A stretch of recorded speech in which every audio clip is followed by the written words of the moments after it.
Hello, everyone. My name is Jared Altick, and I'm a chaplain with the police department. The Hey Chaplain podcast brings you stories and wisdom about life and law enforcement, giving support and encouragement to those who wear the badge. Today, we're talking about the difficult subject of money. A key component of officer wellness is financial wellness. But many officers find themselves stuck in the overtime cycle, working an unholy number of hours just to stay afloat, just to pay the monthly bills. Financial stress leads to a host of other problems, which can then snowball out of control, leading to all kinds of pain and heartache. Today we're talking to Nick Daugherty, the president and owner of FinancialCop. Nick has taught thousands of cops and first responders how to get out of debt and attain financial freedom. And today, I'm asking him for his top 3 money moves for law enforcement officers. Here's Nick Daugherty. Hello, Nick. How are you today? Doing well. Thank you for having me today. Well, I'm glad to be able to talk to you. I'm glad to be able to discuss these things. Everybody worries about money, but a lot of times we just kind of ignore the problem and hope it'll go away. And I'm eager to learn a few things from you today. Can we start out talking about your background? Yep. So I became a cop in 2003. That's kind of the part of the story to my background in money. Obviously, as a rookie cop, I had come into law enforcement and done a lot of stupid stuff with money, which qualified me as a rookie. Yes. I had managed to amass a debt load of $80,000 in debt. Oh, no. 21,000 of that was tied up in one car stereo system. Yes, one car. Oh, my. And so It's just the stereo, right? just the stereo. Oh, no. Started working overtime because I discovered that as a cop, you can work a crap load of overtime. And ended up digging myself into a hole of being stuck in the overtime cycle where if I didn't work my overtime, I didn't pay my bills. So throughout my career, that kind of motivated me on the money front. So ended up becoming a school resource officer at an alternative campus for a few years before I promoted to sergeant in 2009 and finished out my career as a patrol sergeant and a CID sergeant before I gave up my sergeant stripes in 2017 and still serve as a reserve officer for my home agency, the Grand Prairie Police Department, and still serving in that capacity. And that's in the Dallas-Fort Worth area. Is that right? Yes, sir. Okay. Yes, sir. Excellent. All right. So what are your top 3 money moves for law enforcement officers? Just starting out, what are like the top 3 things that they can and should do? So the first thing when it comes to money is you've got to understand if you're having issues with it like I was, what your rock bottom is. You know, I talk about being $80,000 in debt, and my bottom was when I came home after work one day. It was about midnight. I was exhausted, and I wasn't exhausted because I worked patrol all day. I was exhausted because I worked my 5 hours of overtime before I even started the day, and I knew I had to go do it again the next day, which is kind of scary in our industry because it's not a matter of if, it's when you get injured. And when you're injured, you can't work any off-duty jobs. Yeah. And I was very fortunate. I had a beat officer that was my beat partner. He's a 20-year vet that became one of my best friends, and was introduced to the Dave Ramsey platform, and I actually used the Dave Ramsey platform to pay off all $80,000 in debt in about 24 months. Oh, wow. And that's kind of what started my path. Was I became the Dave nerd at Grand Prairie PD. And fast forward to 2011, we got a new chief named Steve Dye, and he said, "Hey, I want you to start teaching our recruits about this." And next thing you know, it was teach the whole department, and we now teach. We're the largest financial wellness training group in the country, having taught over 15,000 cops from over 2,000 agencies. And so you got to hit that rock bottom. Yeah. And when it came to hitting rock bottom and starting to teach myself about what we need to do, the number one money move that someone should make is the number one thing we hate to do the most, and that's the dreaded B word, AKA the budget. It doesn't really matter what you do financially. I don't care if you're making hundreds of $1,000s a year or you're making $20,000 a year. You can't start to win with money unless you understand what's coming in and going out. And it's called an every dollar budget. And I don't call budgets anymore for my first responders, especially my cops. I call it a SWAT raid. And if you think about a SWAT team, before they go do that SWAT raid, they do an operations plan for what they think is going to happen. Every second of that SWAT raid is planned out to the T. Where are we going? What's my stack order? Who's breaching? But the most important thing that SWAT team does is not the raid itself. It's when they get back to the station, they debrief. They do an after-action plan. Did everything we think was going to happen go according to plan, or do we need to change things? And that's what an every dollar budget is tracking those dollars as they come in versus when they go out. Yeah. So hands down, number one, budget. Yeah, you track the things you care about. And so if you say you care about it, but you don't actually put numbers to it, if you're not actually tracking it as it comes and goes, then you don't really care about it. You're just giving it lip service. And so that's true. I mean, that's leadership across the board. I mean, anything, if we're not tracking it as a department, then we must not actually care about it. And that's true in our financial lives too. And we've gotten so complacent in our world. I mean, back in the day, it was a lot easier to budget because most of us wrote checks. Right. And when you wrote checks, you had to do this funny thing called balance your checkbook every couple of weeks. Yeah. And now we don't have to do that. We just pick up our phone and check the balance. And if we're married, pray and hope our spouse isn't doing the same thing at the same time. Yeah, yeah. Well, and how do you feel about as far as budgeting, having things get paid automatically? We do a lot of stuff today where things are automatically deposited and you have automatic bill payments. Is that good or bad? Are you indifferent on that? Automatic payments are good, but I'm indifferent because they can be bad. Yeah. And the reason they're good is because they're taken care of automatically. The bad thing is that if we're not still tracking that, bingo. Sometimes that can get us in trouble. Yeah. Especially for my married couples. I mean, if you're married and something's automatic, if you and your spouse are still not on the same page with money and they decide to go do something that you didn't talk about and that automatic payment comes in, you don't have that buffer, that's where you start to run into problems. And that's really a good segue into the number 2 topic, which is savings. Okay. Budgeting is important, but we also need to make sure that we have some savings in place for when it rains, because it's going to rain. Yeah. And that's one of the biggest issues in this country. 66% of Americans right now don't have $1,000 in the bank. And the scary thing is that 8 out of 10 of us are going to experience a $5,000 whoopsie every 10 years. Yeah. Something's going to happen. Kid's going to get hurt. Car's going to break down. Water heater is going to go out. Right. And because we don't have that savings in place, it creates a huge crisis, which leads us to more issues because now we get stuck even further into that overtime cycle, or worse yet, going into debt. Yeah, the savings is a margin. And I really push, not just with finances, but with every area of our lives, that we should be planning to have margin built in. If it takes you 10 minutes to get to work, you can't walk out your door at 10 minutes till. You need to have some margin there, because what if there's a red light? What if there's a car problem? What if there's anything? Yep. You got to have some margin built in. And a lot of times we don't give ourselves enough margin, whether it's time or money or whatever it is. And then that leads to stress, because once one thing fails, then that creates kind of a domino effect. And you end up having this whole problem snowball where there's multiple things affected because you didn't give yourself enough money or enough time or enough margin in advance. And a little bit of discipline up front could have saved a lot of headache later. Yep. It's that whole, the margin's a great analogy, because what we do financially is most of us don't give ourselves margin. And when that margin doesn't hit right, you don't hit every green light, you hit those red lights, or there's an accident that causes you to be delayed, we end up going to what most Americans rely on to save them in that financial emergency, and that's credit cards. Yeah. And it's really kind of a scary concept, because we're relying on a credit card company to save us from an emergency while paying them on average 20% a year. Yeah. And we work too hard for our money to give it away. Yeah. So what's your third money move? Absolutely critical. Got to do this. You had a budget. You had savings. What's your third one? Debt, and debt. Debt is it robs you of your hardest earned thing that you do, which is your income.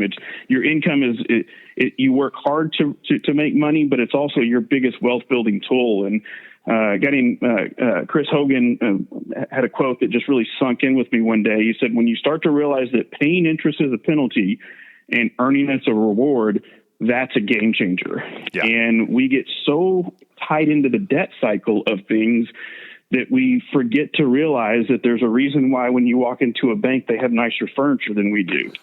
It's because we give them all of our money. Yeah. And I saw a study not too long ago that said the average American will spend roughly $285,000 in interest payments through the course of their life. Oh my. That's crazy. Yeah. That's last year, this country wasted $140 billion just on interest to credit cards. And so we've got to recognize that debt is one of the biggest things that is holding us back. And so we've got to establish, one, are we responsible enough to use debt? Because I do believe there is a responsible way to use credit cards, but that requires a lot of discipline and it requires some pain in the beginning. It was very, very important for me in my life to go through about a 5-year period where I had no credit cards, because that taught me the discipline of using cash for everything, and then building up the ability to use a credit card as a tool, not as a mechanism to gain and get things. And so that really rounds out the top 3 issues that I see in law enforcement the most, which is budgeting, savings, and debt. Yeah, when we do such a terrible job with credit cards, we are easily fooled into, well, here's some little perk or benefit. You're getting airline miles or some other little thing. And we are willing to pay that penalty, the interest, and often do, because we're rarely disciplined enough to pay that credit card off every month like we should. And so we're paying more money out in those interest penalties than we ever are getting back in those rewards. I mean, almost all the time. We think that we're benefiting, but if we actually put it out on a budget, we'd see that, okay, at the end of the year, I spent way more money on interest than I got back in benefits. And so, yeah. Yeah, and it's, in my 4-hour class that we teach, we do an in-depth analysis on how credit cards and how debt is marketed to us, because it is one of the most marketed entities in the world to us. Yeah. And I go back to 2 things I've studied extensively since getting involved in this movement. One is debt. How is it marketed? How do we pay it off? How do we start to win with that stuff?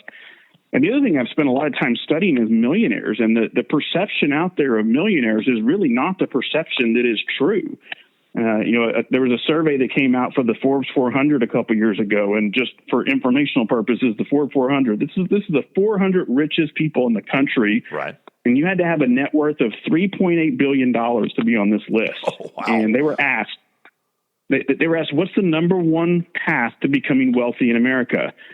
75% of the Forbes 400 said, if you want to become wealthy in America, the number one way to accomplish that is by becoming and staying debt free. Yeah, you can't be paying to use other people's money and ever get ahead. Yep. Yeah. Yep. I talk to cops all the time about dreams and things, and I got told when I left my position as a sergeant, I got told I was crazy because you're giving up a government job. Now you got to wait 20-something years for your pension. Why would you do that?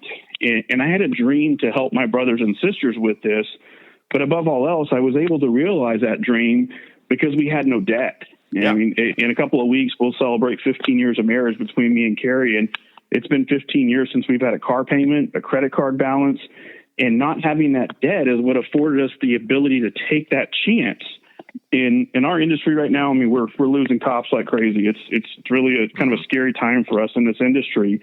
And I talk to cops all the time when it comes to retirement planning, and I hear them say, well, I really want to do X, Y, Z, or I'd like to start this kind of a company. And oftentimes it comes down to they don't have the ability to do it, not because they don't have the drive, not because they don't have the passion to do it.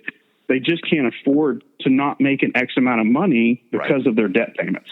Right. Yeah. Well, we worry about cops that are leaving, but there's also cops that are staying and cops that are taking promotions that maybe they shouldn't take because they're so far underwater, they can't afford to not be making the maximum amount that they can be making right now. They could have retired. They could have started their next chapter in life and fulfilled that dream of doing whatever it is they want to do, but they can't do it. It's on hold, and it may never happen because they are in so much debt. And that really controls their decision making. I'll tell you a quick story about my overtime. And so in my first year of law enforcement, I worked no overtime because I was in the academy and I had field training after that. The next 2 years, I worked over 1,000 hours of overtime to pay off all my consumer debt. And at Grand Prairie PD, we get to work virtually unlimited overtime due to a city-funded program. So a little plug, if any of you guys out there are looking for a good lateral department, Grand Prairie PD, unlimited overtime. You got to throw that in there. So I worked 1,000 hours of overtime the first 2 years of my career after the academy. Years 4 through 9, I worked an additional 3,500 hours of overtime. People ask me all the time, why did you keep working overtime? Well, I'm a bit of a workaholic. I like to work. My wife was working during the day, so I might as well go in and do something. And one year, our city misfunded the internal overtime program, and all of us top overtime earners got told you can only work 5 hours of overtime per pay period till October, and it was June. And I remember looking in that room, and there were men and women that looked like ghosts. Yeah. And when my chief called me in, he says, Nick, you going to be okay? And I said, sir, with all due respect, thank you for the vacation. And he looked at me, he goes, what? I mean, you can imagine that wasn't the conversation he'd been having all day. And I explained to him, you know how all those vacations we go on, that's what overtime pays for. Our down payment for a house, that was overtime. And I look back and I worked 4,500 hours of overtime before my 9th year in law enforcement. And then on November 1st, 2011, I quit working overtime cold turkey. I never signed up for another part-time job for the last 5 years of my career. Yeah. Why? Because my kid was born, and that was my commitment to my wife. Is the minute Zach was born, I was done. We could have paid our house off. We could have done all kinds of fun things, but that's what overtime should be used for. It should be used to elevate or to build your financial strength, not elevate your standard of living. You should be able to quit working overtime cold turkey and it not affect your ability to live the lifestyle you want to live. Right, just to pay the bills. Right, exactly. Yeah. Well, there should be, with anything, the freedom to have balance. You shouldn't be trapped into, I must take every hour of overtime that I can possibly take or that I'm allowed to take.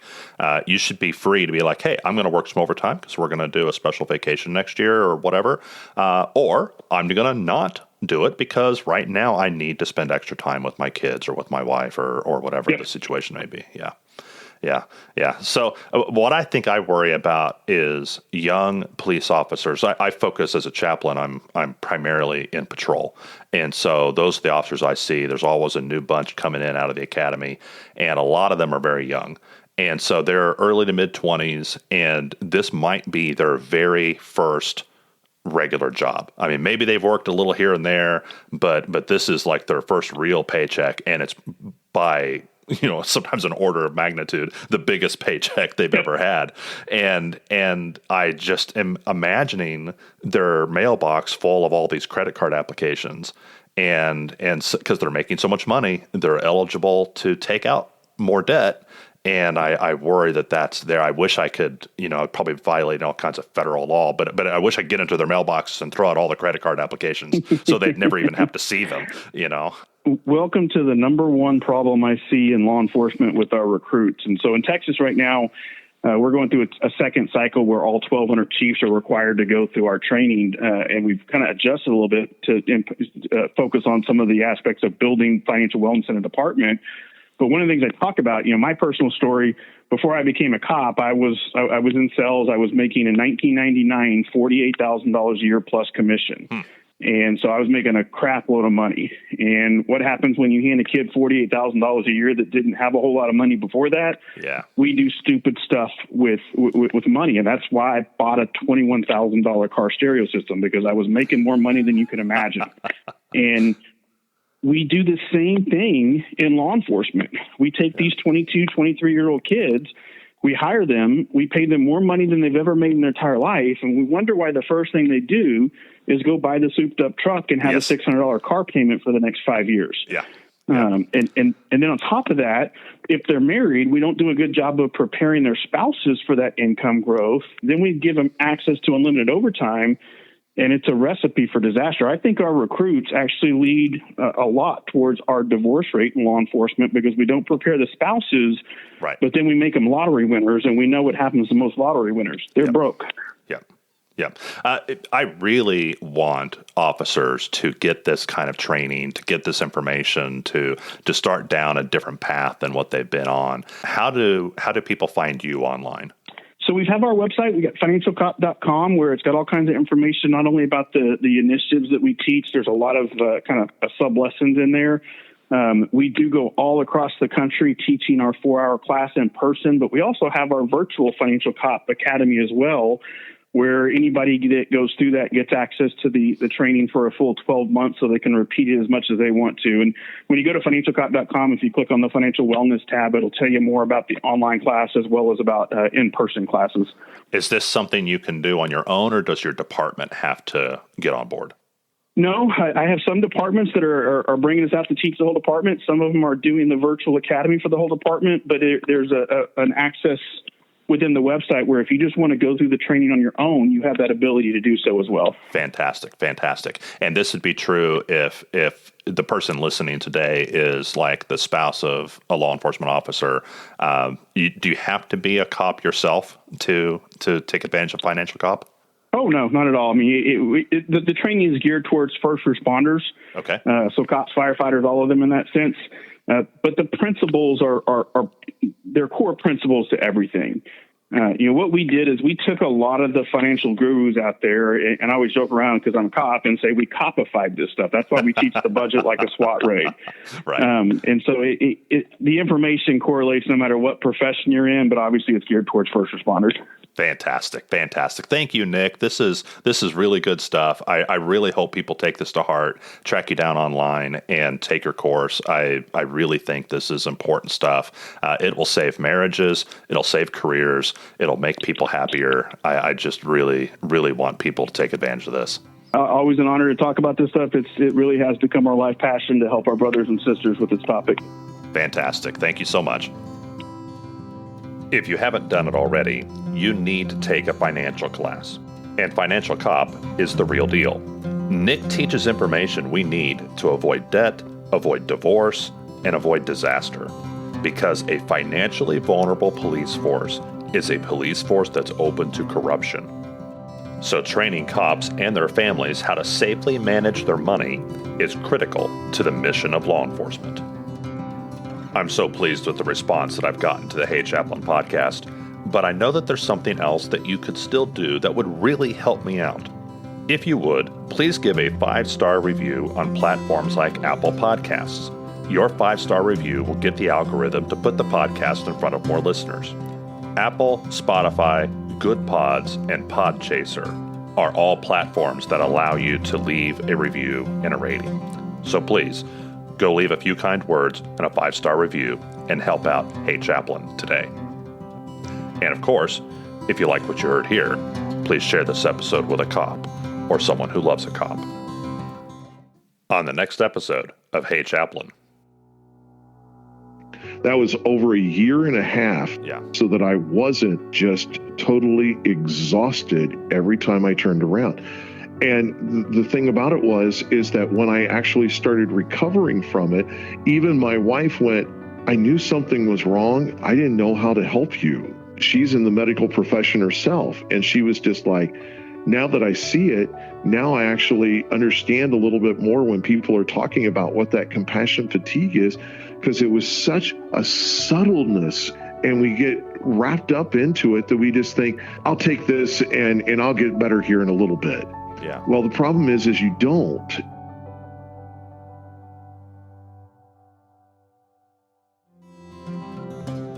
The views expressed here are the personal views of our host and our guest and do not necessarily represent the views of any law enforcement agency or its components. And here's the financial disclaimer. Here we go. The views expressed by the host and the guest are for informational purposes only and in no event should be construed as an offer to buy or sell securities. Opinions expressed are subject to change without notice and do not take into account the particular investment objective, financial situation, or needs of an individual investor. Neither FinancialCop, IFP Advisors LLC, IFP Securities LLC, DBA Independent Financial Partners IFP, nor their affiliates offer tax or legal advice. Interested parties are strongly encouraged to seek advice from qualified tax and or legal experts regarding the best options for their particular circumstances. Investment advice offered through IFP Advisors LLC, DBA Independent Financial Partners IFP, a registered investment advisor. IFP is not affiliated with Serve and Protect Financial Texas and FinancialCop. Whew. Thanks for listening today. And as always, pray for peace in our city.